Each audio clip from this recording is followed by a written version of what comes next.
အားလုံးပဲမင်္ဂလာပါရှင်ဖြိုးရဲ့ YouTube channel လေးကနေကြိုဆိုလိုက်ပါရှင်ဒီနေ့မှာတော့စာရေးဆရာ N9 OAC ရေးသားထားသောမိကုံးငွေများဆိုတဲ့ဝတ္ထုတိုလေးကိုဖတ်ပြပေးသွားမှာပဲဖြစ်ပါရှင်နားတော်တာဆင်ကြပါရှင်အခန်း1အချိန်ကမွန်းတဲ့12နာရီကျော်ပြီနွေရာသီဖြစ်တာကြောင့်နေပွင့်လာတာနဲ့အမျှအပူချိန်တွေကတော်တော်ပါလာပြီမသွားမဖြစ်လို့သာထွက်လာခဲ့ရတာတကယ်တော့မသွားခြင်းလုံလက်ဆအလုပ်ကလေးတွေပြတ်သွားလို့နောက်ထပ်အလုပ်တစ်ခုရှာဖို့တစ်ဖက်ရက်ကွက်ကတငယ်ချင်းစီစပိန်လေးနဲ့ထွက်လာခဲ့တယ်။ဒီကောင်ကအလုပ်ပေါ်သလိုအဆက်အသွယ်လည်းများတယ်ပြောရမယ်။တငယ်ချင်းချင်းဆိုတော့ဒီလိုပဲသူ့အလုပ်မရှိတဲ့အချိန်ကို့အလုပ်မရှိတဲ့အချိန်ရှိတဲ့အလုပ်လေးတွေခွဲပြီးနေကြ။ကျွန်တော်တို့ကပရိဘောဂပစ္စည်းတွေလုပ်နေကြတဲ့သူတွေပေါ့။နေပူပူအောက်မှာစပိန်ကိုအားဆိုင်နေလိုက်တယ်။တစ်ချက်ဘေးကကြော်တက်သွားတဲ့ကားကြီးကြောင့်လမ်းဘေးကိုအသာကပ်ပြီးရင်စပိန်ကိုဂယူးဆိုင်နင်းလာခဲ့လိုက်တယ်။ဒီလိုနဲ့နင်းလာရင်လူတစ်ယောက်ကိုနည်းနည်းဝေးဝေးကလေးကသတိထားမိတယ်။ဆေးရုံအပေါက်ဝါဘက်ကထွက်လာပြီးလမ်းမဘေးကိုတက်လာတယ်။ပြီးတော့လမ်းမပေါ်လဲမတက်လမ်းနဲ့ဆက်မလျှောက်ပဲလက်နှစ်ဖက်ကိုစုပ်ထားပြီးရင်ပတ်နာကပ်ရင်သူကလမ်းဘေးမှာမတက်ရရင်ညဝန်းတွေကဟိုကြည့်ဒီကြည့်လုပ်နေလို့သူ့ပုံကိုကျွန်တော်ပို့သတိထားမိရဲ့။တခုခုကိုကြံနေတယ်လို့မျိုးကျွန်တော်နားရောက်သွားတော့သူ့စီကစကားတန်ထွက်လာတယ်။ငါတူရဲ့ဦးလေးကိုတခုလောက်ကူညီပါလားကွယ်။လမ်းဘေးကိုစပိန်တက်နင်းလာတဲ့ကျွန်တော်ကသူ့အတန်ကြောင့်သူ့ရှေ့မှာ brake ကိုဆွဲပြီးအကဲခတ်လိုက်မိတယ်။လူပုံကခက်နွမ်းနွမ်းခက်ပိန်ပိန်အသက်က50ကျော်60နီးလောက်ရှိမယ်။အခုမှသတိထားမိတာကသူ့လက်ထဲမှာဆာရွက်အဖြူလေးတစ်ရွက်ကိုစုပ်ကင်ထားလျက်ပေါ့။ဟုတ်ပြောလေကျွန်တော်ဘာကူညီပေးရမလဲ။သူ့စကားကိုပြောရကောင်းလို့မပြောရကောင်းလို့တွေးနေပုံရတယ်။ခဏအကြာမှကတ်တွန်းပုံစံနဲ့အတန်ထွက်လာတယ်။ဟိုးငါတူမှာပတ်စံ9000လောက်ပါလာရင်ကူညီပါလားဦးလေးဆေးဝယ်ခြင်းလို့ပါဦးလေးတို့ကနေကလာတာပါဆေးဖို့ပတ်စံလေးနည်းနည်းလိုနေလို့ပါကွယ်ထင်းတဲ့အတိုင်းအခုနောက်ပိုင်းလှုပ်ရှားနေကြပုံစံအတိုင်းကိုဦးလေးကြီးကပတ်စံတောင်းနေပါပြီတခုသတိထားမိတာကအဝေးကလေးကကျွန်တော်ကြည့်နေတာသူလူတိုင်းကိုတောင်းတာမတွေ့ကျွန်တော်စီကသာပတ်စံတောင်းတာစိတ်ထဲမှာတော့မယုံတော့ယုံတော့ပါပဲ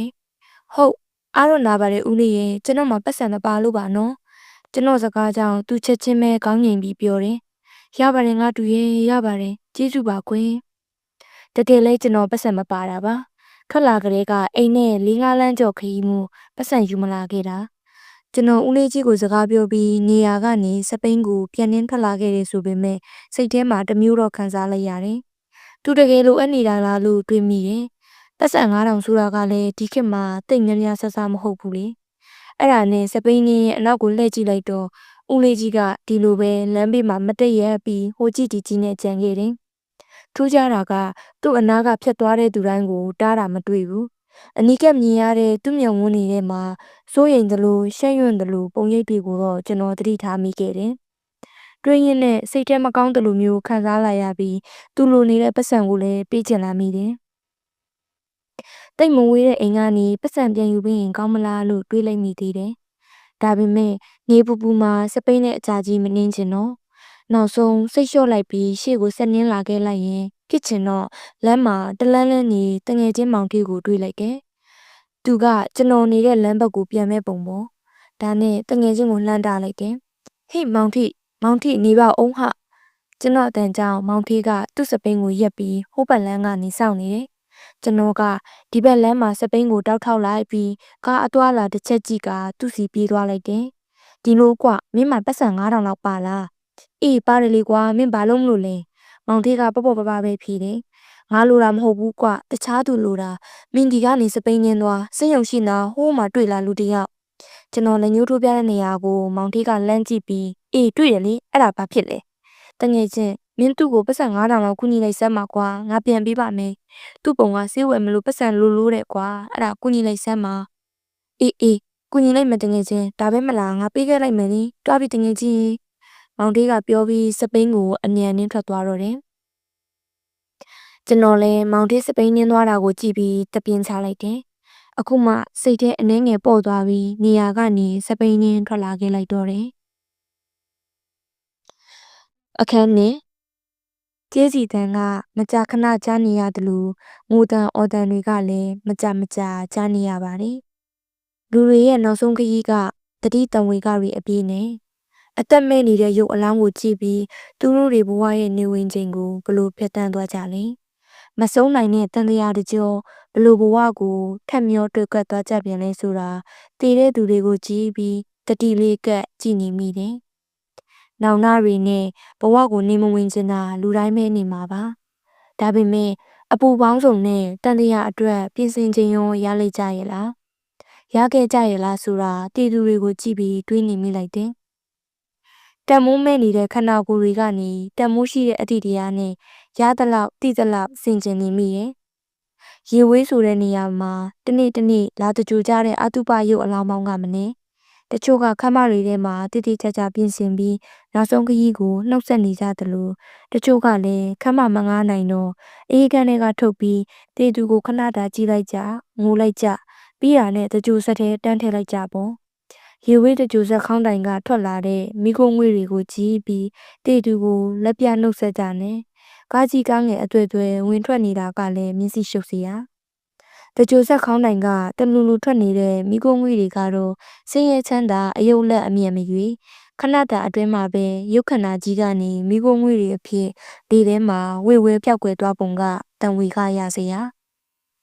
ရက်ွက်ထဲကအတီးတယောက်အတုပမှုလိုက်ပို့ရင်ကျွန်တော်မှာဟိုငေးတီငေးဟိုတွေးတီတွေးပေါ့ဒီလိုနဲ့အတုပရုပ်အလောင်းတွေထုတ်လာတဲ့အပေါက်ဝမှာမတက်ရက်နေတော့မထင်မတက်မြင်ကွင်းကြောင့်တေချာကြည့်နေမိတယ်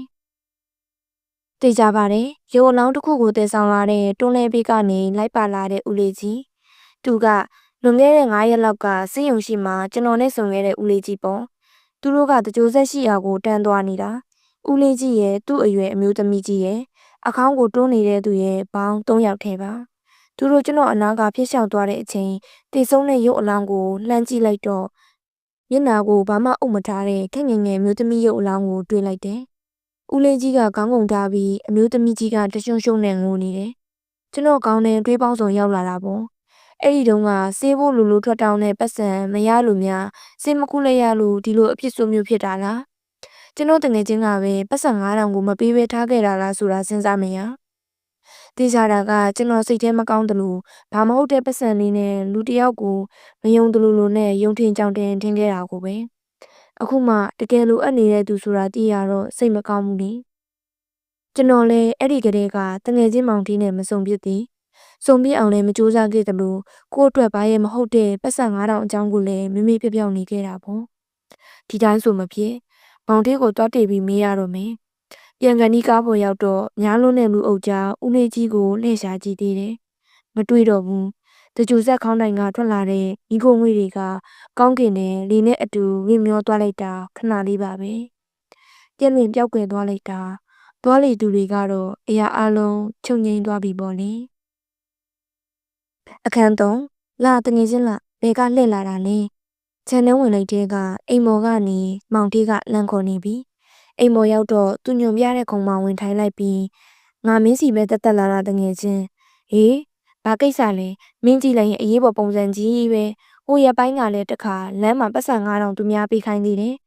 ကျွန်တော်ကစကားမဆရသေးသူ့စကားမှပဲလိုင်းရင်ကိစ္စကပါလာခဲ့ပြီ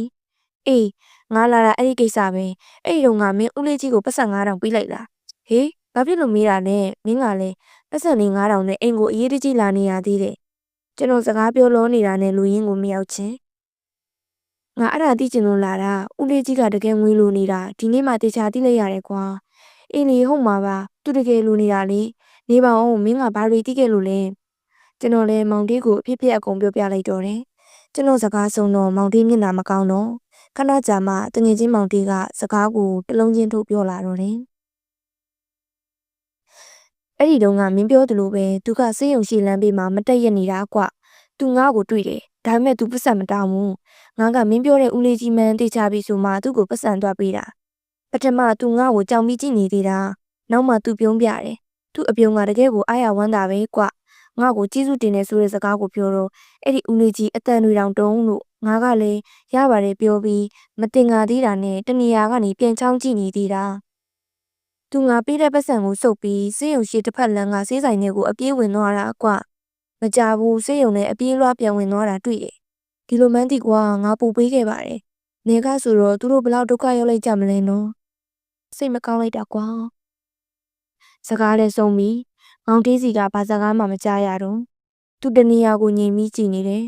ဦးလေးကြီးကိုပတ်စံ9000ပေးလိုက်ရလို့စိတ်ထဲကျဉ်တဲ့တလူဖြစ်သွားတယ်ဆိုပေမဲ့ကံမကောင်းတဲ့သူတို့မိသားစုရဲ့ဖြစ်ရက်ကရင်ထဲမှာမကောင်းပါဘူးကျွန်တော်မောင်တေးကိုလည်းမကြည့်ဖြစ်တော့တလို့ဘယ်နေရာကိုမှလည်းမကြည့်ဖြစ်တော့ကျွန်တော်မျက်စိထဲမြင်အောင်နေတာကတကြိုဆက်မိခိုးခေါင်းနိုင်ကထွက်လာပြီးလေးတူတဲ့လွင့်မျောပျောက်ကွယ်သွားတဲ့မိခိုးငယ်တွေကိုပေါ့အေးချမ်းပါစီ